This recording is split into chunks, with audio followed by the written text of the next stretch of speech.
baik itu uang aset siswaan, kurikulum, bendahara dan uang aset yang lainnya.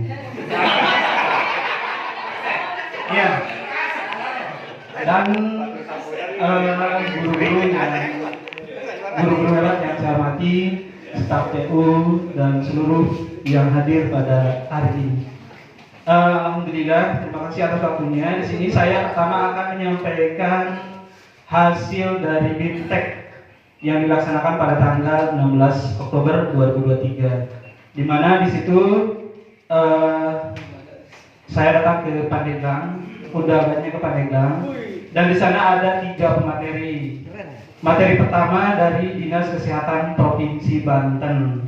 Materinya yang pertama itu mengenai sarapan pagi. Jadi siswa diwajibkan untuk sarapan pagi sebelum berangkat ke sekolah. Itu diwajibkan. Bahkan sekolah seharusnya itu mengadakan jadi anak itu sarapan pagi di sekolah secara bersama-sama. Terus yang materi yang kedua mengenai seks bebas. Ya, seks bebas.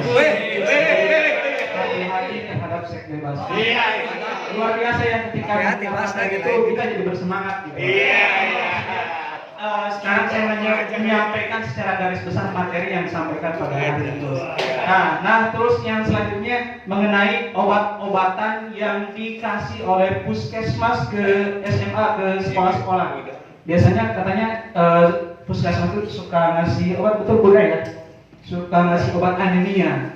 Nah, itu tujuan kenapa para pembina UKS dipanggil ke sana. Jadi tujuannya obat itu diminum atau tidak gitu. Obat yang pil penambah darah. Jadi kalau bisa katanya ketika diminum atau dikonsumsinya itu harus disaksikan atau bila perlu di video gitu ya. Karena ada yang suka bohong, itu suka dibuang dan sebagainya. Terus pemateri yang kedua dari ahli gizi internasional Bu Ana. Dia menyampaikan mengenai pemenuhan gizi seimbang untuk siswa dan stunting ya Bapak ya, stunting. Gitu. Jadi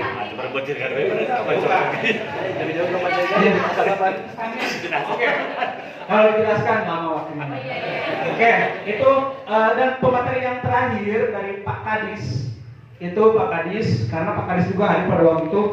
Jadi mengabsen seluruh peserta yang hadir, sekolah-sekolah yang hadir. Bahkan sekolah yang tidak hadir itu kemana gitu, dicatat gitu. Kenapa? Karena ada program penting yang disampaikan oleh Pak Kadis. Yang pertama adalah lomba sekolah sehat. Lomba sekolah sehat itu program-program dari Pak Kadis. Terus ada Jambore UKS gitu ya. Itu dari Pak Kadis. Nah, dari situ selesai jam 12.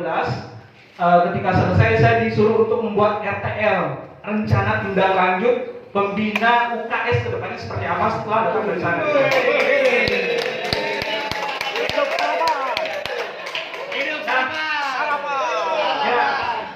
Jadi itu dari hasil hari Senin tanggal 16 Oktober. Nah di situ disuruh membuat RTL. Artinya apa? Program gitu. Setelah dari situ itu programnya mau apa? Nah di situ tidak disampaikan secara detail gitu, langsung dikasih bukunya saja. Nah setelah saya amati baca bukunya, ternyata di situ ada program-program yang berkaitan dengan UKS. Ada program-program. Nah di sini program ideal UKS-nya seperti ini. Jadi ada trias UKS, tiga program pokok UKS: pendidikan kesehatan, pelayanan kesehatan, dan pembinaan lingkungan sehat ini. Jadi ini hasil ketikaan saya, betul ya kata Pak Dimas ya, selama 1 minggu itu. Saya ngerti ini. Karena memang mencari di internet tidak ada. Tinggal, ya, jadi ya sengajanya. Ini banyak sekali kalau dijelaskan tidak akan beres 1 hari ya. Kita secara ini saja. Nah, di sini. Ini khusus untuk SMA-nya nih, tidak merokok dan segala sebagainya. Iya, terutama untuk siswa. Hasil workshop. Ya. Nah, ini banyak sekali di sini program-programnya. Nah, di sini banyak. Jadi ada yang kedua pelayanan kesehatan, yang selanjutnya di sini mohon Pak Bro di kota ya saya. Sudah. Nah, terus Yang terakhir ada pembinaan lingkungan sekolah sehat di sini. Nah, lingkungan sekolah sehat ya Bapak Ibu. Udah dipotong pas lembak harap. Jadi, nah ini ada lomba kebersihan antar kelas dan sebagainya. Banyak sekali nih. Jadi ada toilet juga di sini, ada toilet, kriteria toiletnya. Di sini ada toilet harus selalu dalam keadaan bersih, tidak berbau bak panjang. Toilet pria dan wanita adalah 1:40. Ya, jadi satu toilet itu untuk 40 laki-laki, siswa laki-laki. Untuk perempuannya 1:25. Jadi kalau misalkan satu toilet itu khusus untuk 25 siswa perempuan. Nah, banyak sekali nih. Barang apa? Gantian. Cukup untuk ini ya. Jadi ini program UAS yang idealnya seperti ini. Saya tutup yang ini. Ayo, ngetik lu baru Terus yang selanjutnya di sini ada apa?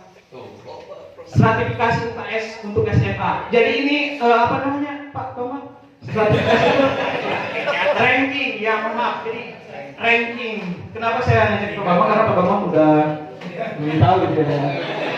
Ya, jadi di sini stratifikasi itu ranking. Jadi kita termasuk sekolah sehat kategori mana gitu ya Bapak Ibu. Nah, di sini ada minimal, standar, optimal, apa paripurna. Nah, sekolah kita ini masuk ke kategori mana gitu di sini. Contohnya di pendidikan kesehatan. Karena di sini minimal kriterianya adanya rencana pembelajaran tentang pendidikan kesehatan. Pendidikan kesehatan dilaksanakan secara kurikuler. Jadi kita udah atau belum gitu ya. Kurikuler itu berarti pendidikan kesehatan itu dilaksanakan masuk dalam pembelajaran kurikulum pembelajaran gitu. Terus pendidikan jasmani dilaksanakan secara kurikuler. Ini sudah ya, kita sudah menerapkan. Ini juga mungkin yang pertama kita sudah. Cuma yang belum itu yang kedua. Kalau kita sudah yang kedua berarti kita sudah ada di urutan yang minimal. Tapi sekarang kita belum ada urutan minimal ya, menurut kriteria ini. Dan ini standarnya seperti ini gitu ya Bapak Ibu bisa dibaca. Udah Pak, kan olahraga itu bukan hanya jasmani aja, kesehatan dia pasti. Iya, olahraga itu termasuk kesehatan jasmani gitu ya. Ini udah Pak Des. ya yang kedua ini ada sekali ya. Jadi saya tidak menjelaskan secara detailnya, tidak